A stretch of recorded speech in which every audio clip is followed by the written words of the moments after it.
Muito boa tarde. Hoje, terça-feira, dia 24 de setembro de 2018, está no ar o Estação Entrevista comigo, Carlos Roberto. Hoje recebemos aqui em nossos estúdios Lúcia Bessa, né? Pré-candidata a deputada distrital. Lúcia, seja muito bem-vinda ao Estação Entrevista comigo, Carlos Roberto. Muito obrigada, Carlos. Obrigada à nossa Rádio Estação 26. Eu estou muito feliz de estar aqui com todos vocês e é uma satisfação poder participar desse programa ao seu lado. Olha, fico muito feliz pela sua presença aqui na rádio, até mesmo porque tenho acompanhado os pré-candidatos e o programa oportuniza que os pré-candidatos possam vir até a emissora para poder conversar com a população do Distrito Federal. Lúcia, vamos começar perguntando a você aqui, a minha pergunta sempre inicia-se dessa maneira. Quem é Lúcia Bessa? Quem é Lúcia Bessa? Lúcia Bessa ainda é uma mulher que sonha muito, que começou a sonhar aqui nas ruas de Ceilândia aos 14 anos de idade e que sonhava e ainda sonha com uma sociedade em que seja possível nós vivermos sem violência. Lúcia Bessa é uma mulher que ainda sonha e luta para que a gente tenha uma sociedade digna, com respeito, onde nossos filhos e filhas possam ser criados com dignidade, onde nós tenhamos empregos dignos e onde haja isonomia, uma paridade salarial entre homens e mulheres. Lúcia Bessa é uma mulher, é uma mãe, é uma esposa, é uma advogada, é uma pessoa que tem lutado incessantemente contra toda espécie de injustiça e de violência, meu querido. Exatamente. Inclusive, você foi subsecretária de Políticas para as Mulheres, não foi isso? Com certeza. Lúcia, conta um pouquinho da sua trajetória na secretaria e os avanços que ela teve durante a sua gestão. Excelente pergunta, Carlos. Muito obrigada por essa oportunidade.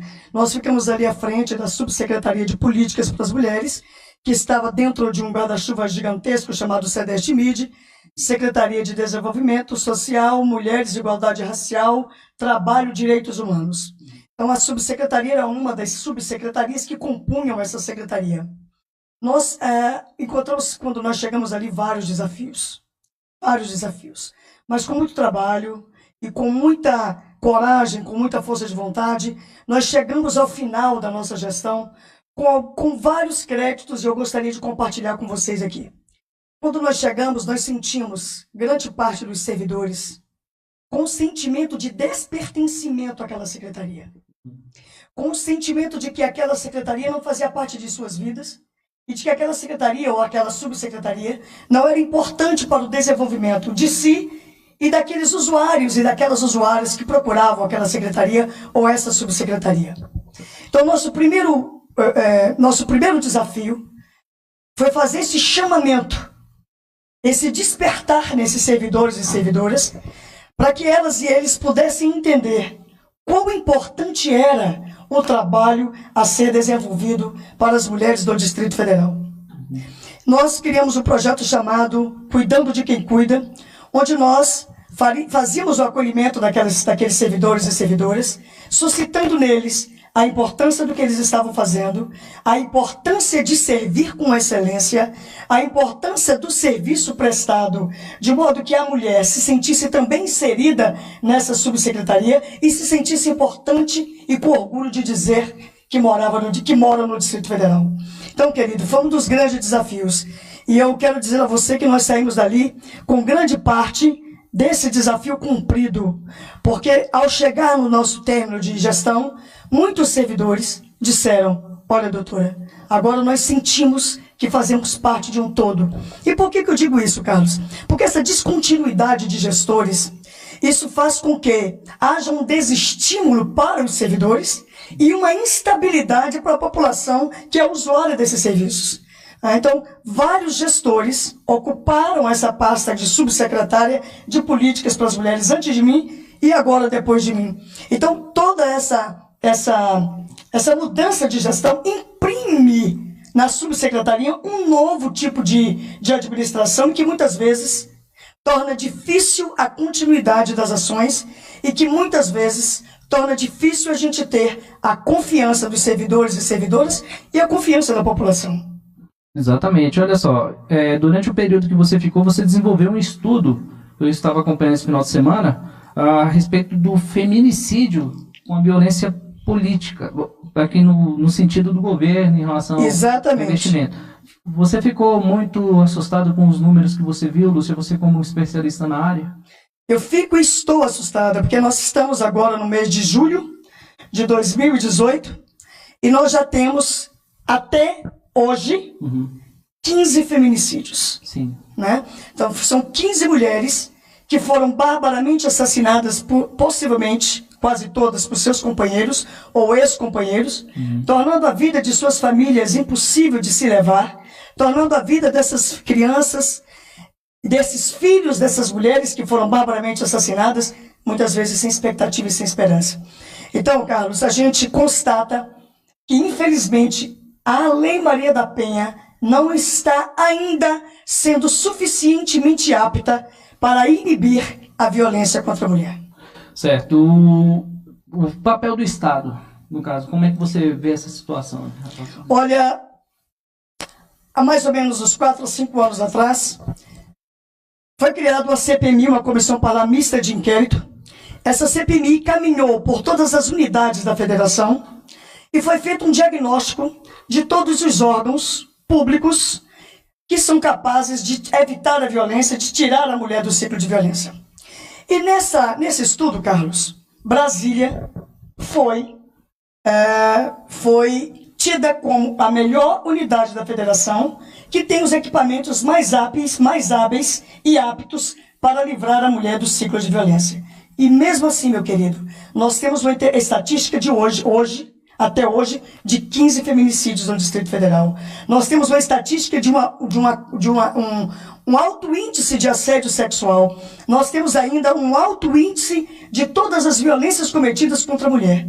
E isso verdadeiramente nos assusta. É fato. Doutora Lúcia, vou fazer uma pergunta que antecedeu nos bastidores aqui. Eu havia comentado com a senhora. Em relação à seguinte situação, muitas das vezes também existe denunciação caluniosa por parte da companheira, né? Porque no sentido de fazer com que essas pessoas procurem a justiça para denunciar o seu companheiro de forma negativa, depreciando, fazendo com que ele perca o emprego, muitas das vezes de forma injusta nas redes sociais, prejudicando o companheiro nesse sentido. Como proceder nessa questão também? Porque, afinal de contas, sabemos, é errado o homem agredir, sem sombra de dúvida, a lei está aí para ser cumprida. Mas, diante desses casos, como a justiça trata também o homem que foi prejudicado pela companheira também, nesse sentido? Bom, é bom que a gente esclareça que a Lei Maria da Penha, ela foi criada para amparar as mulheres. Não é?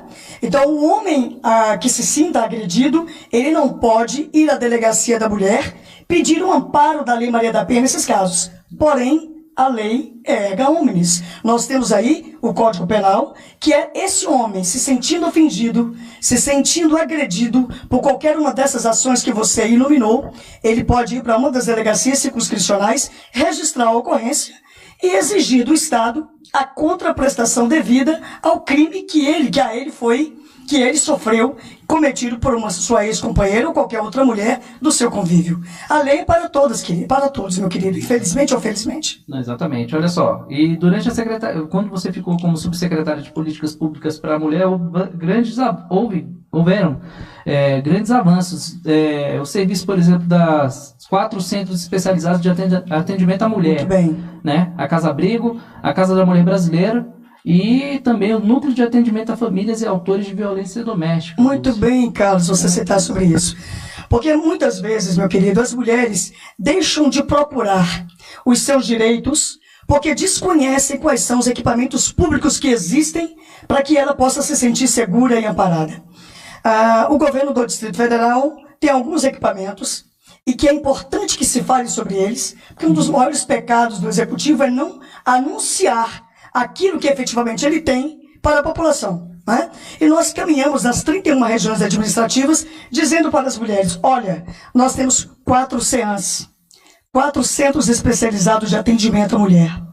O que são esses CEANs? São centros especializados com equipe multidisciplinar que a mulher, sofrendo uma agressão, procura aquele centro e ali ela relata o fato, ela é atendida naquele local, ou ela é encaminhada, dependendo do seu pleito, da sua demanda, a algum dos outros órgãos que possui dentro do governo.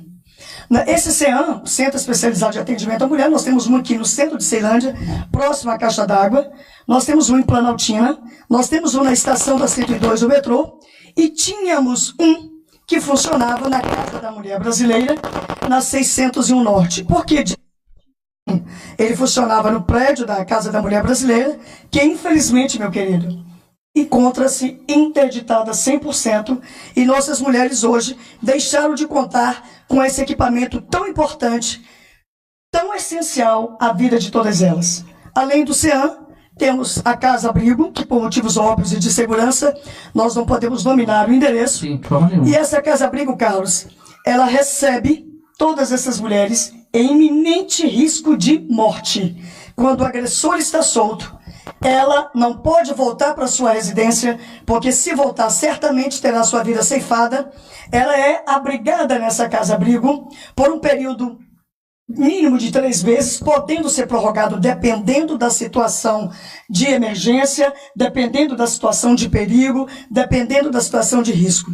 Essa casa-abrigo, as mulheres são recebidas também com seus filhos, porque nos arredores da casa há sempre um estabelecimento de ensino que é obrigado a receber essas crianças para que não haja uma ruptura no aprendizado desses jovens ou dessa criança.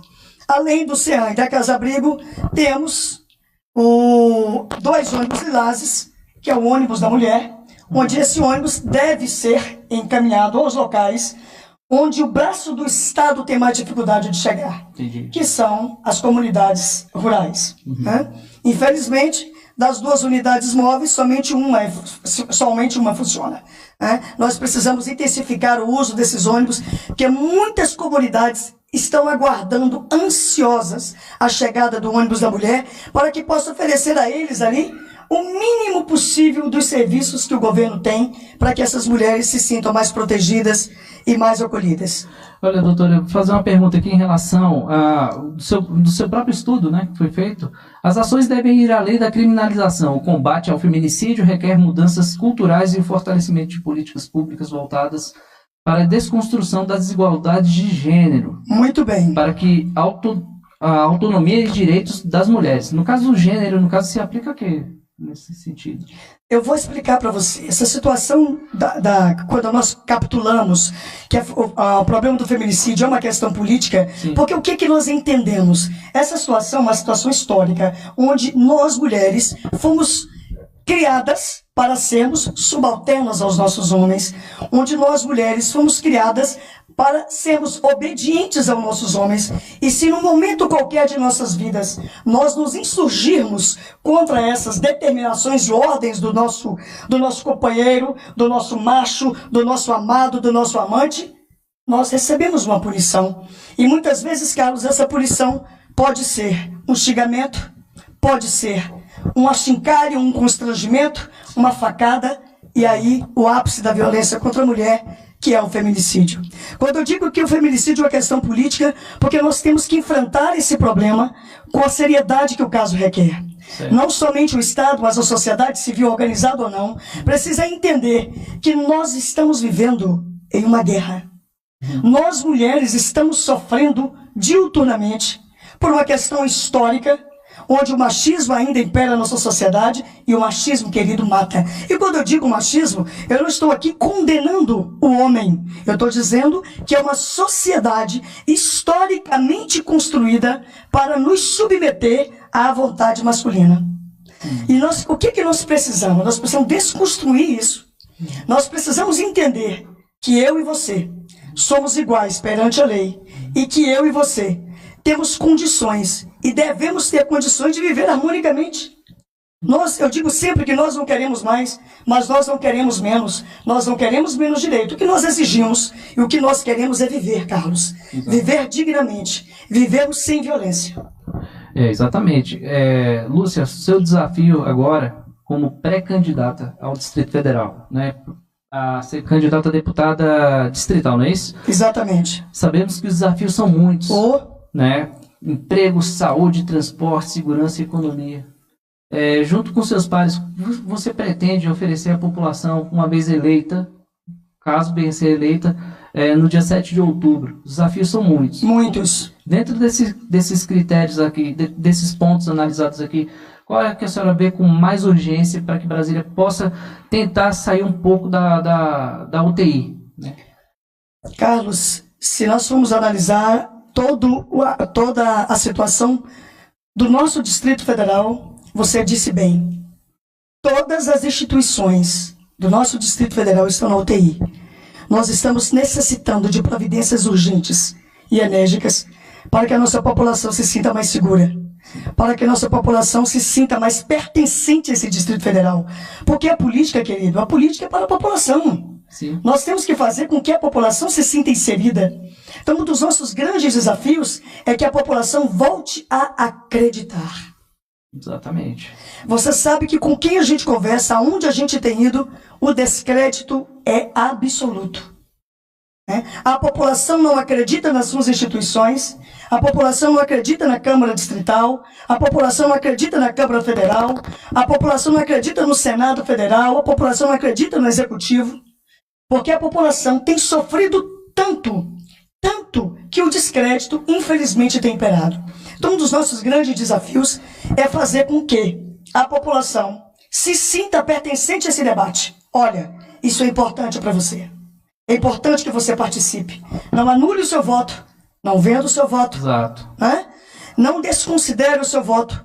Não minimize o valor do seu voto. Porque o seu voto é extremamente importante. O seu voto vale uma rua, vale uma cidade, vale um país. Né? No segundo momento, a sua pergunta, a sua colocação é de que qual a mais urgente situação que nós temos que enfrentar? Querido, é uma pergunta muito difícil. Porque nós estamos vendo a questão da segurança no Distrito Federal. É verdade, doutora. Né? A sensação de insegurança, infelizmente, tem imperado. Né? E eu digo isso que nós estamos nos sentindo inseguros dentro das nossas próprias casas, dentro do nosso próprio trabalho. Nós nos sentimos inseguros no transporte público, nos sentimos inseguros e inseguras nas ruas. Enfim, em todos os lugares onde nós transitamos, nós não nos sentimos seguros. Nós não nos sentimos seguras. E nós precisamos isso para ontem. Para ontem. É só a gente abrir o jornal, só a gente ler as notícias para a gente verificar quantos crimes têm ocorrido. Assaltos, furtos, roubos. Quantos crimes têm ocorrido e tem penalizado a nossa população. E o crime na porta da nossa casa, Carlos. Exatamente. Quando a gente vai passear pela saúde pública, então, a gente vê que hoje a saúde pública escolhe quem vive ou quem morre. Mas nós temos que analisar também uma outra questão. Sim. Quantos servidores estão hoje tirando sua própria vida? Quantos servidores hoje estão se sentindo inseguros? Quantos servidores hoje estão se sentindo alijados do processo? Por quê? Porque não há uma política de inserção também desses servidores. Então nós temos que analisar, evidentemente, a população que sofre, e sofre muito, a população que tem batido a porta dos nossos hospitais públicos, que não tem tido o atendimento que é necessário, o atendimento com excelência que nós exigimos e temos por direito, constitucionalmente falando, mas também temos que olhar e temos que analisar a situação caótica, conflitante e triste dos nossos servidores. Nós temos um número diminuto de servidores na segurança pública, na polícia civil, nos hospitais, nos equipamentos públicos do governo para livrar a mulher do ciclo de violência. E isso é um problema gravíssimo, que tem sido motivo para um trabalho que está sendo desenvolvido que está muito aquém daquilo que a população necessita. Isso é verdade. Olha só, a Laildes Batista, uma mulher empoderada e disposta a lutar a favor das mulheres e a sociedade como um todo. A Evelyn manda uma figurinha daquela com um coraçãozinho para você. Ah, Evelyn querida, Laildes querida. Laildes, é isso mesmo. Parabéns, doutora Lúcia Bessa, né, para a participação do público aqui falando. Muito feliz. Um beijo grande para vocês, minhas queridas. Olha só, doutora, tem outra pergunta aqui que nós falamos há pouco, que já você respondeu quase todas aqui, mas foi um bloco bem interessante, né? O desgaste do cenário político envolto em sucessivos escândalos de corrupção. Está difícil fazer política no Distrito Federal? Não só no Distrito Federal, a gente tem acompanhado aí como está o cenário político nacional. E isso tudo, Carlos, é aquilo que nós dissemos anteriormente.